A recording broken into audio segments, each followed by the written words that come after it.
prosesong ito ay gumuhit ng sinulid o nakuha ng tela ng hindi pantay na crosswise o pahaba ng mga gilid upang gawin itong tuwid. Mga kagamitan nito ay tela at saka gunting. Mga hakbang sa kung paano ituwid ang dulo ng tela.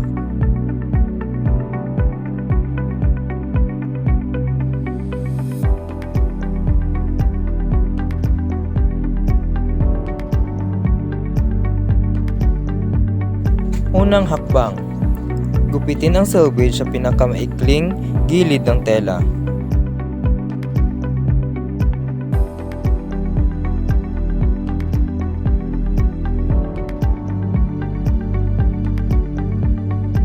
Kasunod nito o pangalawang hakbang, kunin ang isang maluwag na sinulid at bunutin ito ng dahan-dahan.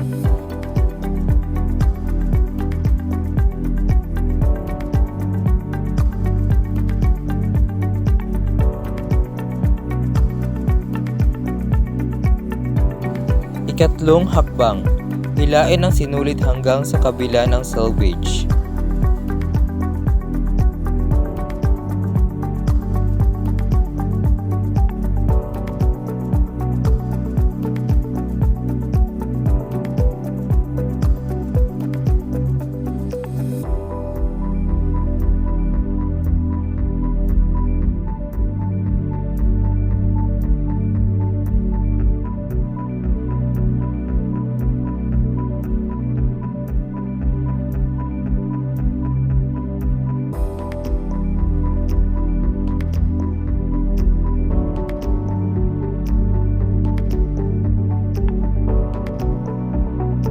Ikaapat na hakbang, gupitin sa isang hinila na sinulid.